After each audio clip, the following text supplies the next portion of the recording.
What's up, guys? We can continue with Conan the Barbarian, issue number 3 from Titan Comics. I know I'm behind. I mean, there's a lot of comics out from Conan, but they're all good, and this is good too. So let's, without further ado, let's dive in. So in the last issue, we have Brenna here with Conan, and they're being attacked. They survived the assault, and now they are here somewhere in the catacombs, right? Because there was some glowing stuff that came out of these caves, and then they are following some hooded figures, right? And there is another figure joining them.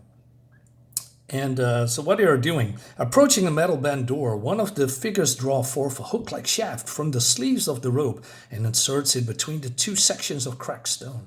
With a simple turn of the hook, the two halves slide apart and the stranger enter. Conan wonders if he should rush forth and wedge the door to keep it open. But the chance of alarm is too great, and the moment passes. But then he hears something behind him. And it's his, Cimmerian friends, and they think they are, seeing things, just shadows, right? Specters. But then Conan says, "I'm no mirage, you broken beasts. Look upon me and remember the steel soul Crom breathed in you by birth." Conan's roar stirs Cimmerian spirits as they realize he's no apparition. "Conan, son of Coran, my brother in arms. Of all the men I dare hope might find us, never would I have thought it would be you." Right? So he says that he vows to get them out. And he says, "The soldiers of the damned ambushed," he says, "cut us to the bone. Most of Ariane is dead, but not all. Not yet." Conan listens even as he strains to keep red rage from surging up inside him. Finding strife-laden survivors makes the fire of his vengeance burn even brighter than before. So this guy, or the Cimmerian, talks about the pale ones. Yeah. "Aye, those demon starvers take us those closest to death away from dark purposes. Old and young, woman and war or woman, none are spared." So he swears that he will find a way to get them out. But then Brissa hears footsteps. So they turn around and they see these hooded figures, and before them cursed pigs, that they are still, enslaved by whoever these creatures are, right? For days, Conan has kept his righteous anger in check, waiting till time and purpose were one. That time is now. That purpose is retribution. With the speed of a mountain lion, the Cimmerian surges forth, weapon and body in terrifying tandem. His blade cuts deep, ensuing a gout of cogent, crimson, making his purpose clear. One of the robe figures sweeps behind, ready to stab Conan in the back, but the hillman's wrath speeds him as he drives the stranger into the nearest wall and catches a countenance that makes his blood run cold. Now, I like this writing a lot. It feels mostly exactly like the old Conan books from Marvel. It's really well done. How they portrayed it, how they make it exciting and then terrifying to read. The only thing that I said it in the last issues. There was two things that I don't like about this book. It's the facial expression of Conan. It's always the same, except for here. And the colors. The colors I'm going to highlight a little bit later. The colors are fine, but it's sometimes too much. But I'm going to explain that a little bit later. So, who are these hooded figures? Well, we don't know, but they have some reptile skin underneath the human flesh. Conan's hands clench his weapon as he pushes past echoes of the vision that try to break his mind. Before the Cimmerian wills himself to strike once more, one of the Pictish automaton throws its thrashing weight into him, knocking him prone. Quick as a heartbeat, Brissa deeps her blade deep into the countryman's core, but it feels no pain and retaliates as an instant with the fist like iron. It's so cool. An ancient weapon is drawn, and the scout wonders how long she can hold them back before all is lost. But then Conan comes in, right, with the blade. Not a blade, with a sword and an axe.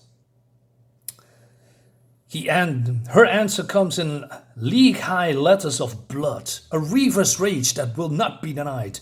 The Cimmerian courage emboldened his brothers with fervor renewed and a target for their anger. They are warriors once more, brutal and deadly. Like I said, very nicely done. So Conan frees the Cimmerians. As prison's lock shudders and turn at last, the haggard Cimmerians rise as one. The liberator, the boy from Venarium, now made a man. Look at you, strong as oak, as you all shall be. There's food back into your bellies. So Conan asked them, Brissa, he says, can you take away these old and infirm, right? They need to go back to safety. While I carry on with my brothers to sabotage this place, or die in the attempt. You're still injured. Your place is with the others, and not with you. Not this time, says Conan. Take the old pick blade. It's yours now, by right. No, you give it to me when you return. Cool. So they go dive deeper and deeper into these cavern and catacombs, cloaking themselves with, the cloaks that they took from the reptilians. And they hear a sound like unspeakable tongues. And they also smell the strains of sulfur.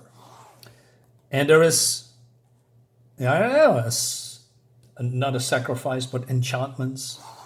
And it's unspeakable words. So this Cimmerian woodcutter named Pyron, weak with hunger, is pulled towards a pool of glowing brackish water. And then we see the name that probably you sound familiar with, right? It's Fulzadum. Well, it's not Fulzadum, but maybe in the name of Fulzadum. So it's being thrown into this greenish, unholy water, right? Meanwhile, Brissa is, bringing these older Cimmerians back to safety, but she wants to go back. But then, these old Cimmerians says, Lass, I know you're thinking about them others. They die as warriors true. As thus, despite pain without and within, a choice must be made. So I'm wondering, she's going back, right? We don't see it. Kind of baptism, says. No, only blasphemy.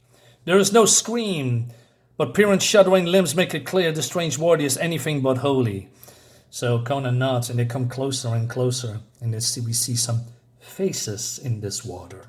And then they are being found out by this lizard man, and a fight breaks out. And the fight is cool, right? Because true Cimmerians are no cowards. They are basically blazing into battle. And so while the shaman is, I believe, or priest is commanding the undead, or maybe even these reptile creatures.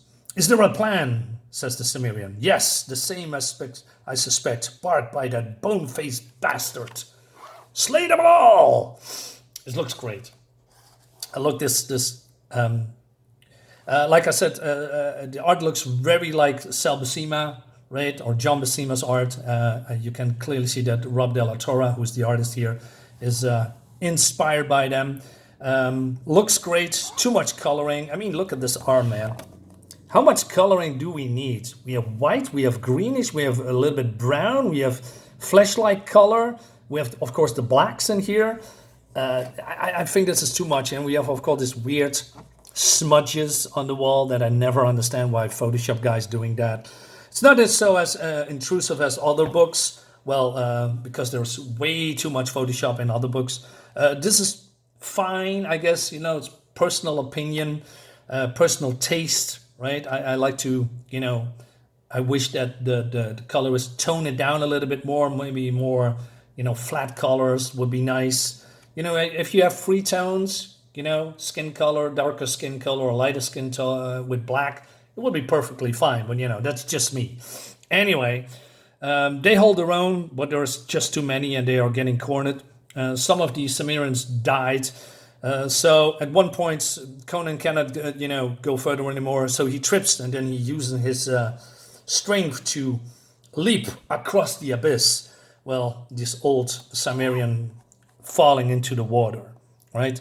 The priest's battle cry makes it clear what he seeks as well. With a sweep of his staff, he disarms the Cimmerian. But this lion will not be caught, not be tamed. With a snarl, Conan's fist hammers the unholy before a Pictish pike is brought to bear, and both men tumble past the precipice. Precipice? Precipice, probably. Looks great again, right? And then Conan is here in this unholy water. The Cimmerian plunges neath those wretched waters. He feels a shock that strikes his very soul. Whatever lies below in this black, better to drown than face a fate far worse than death.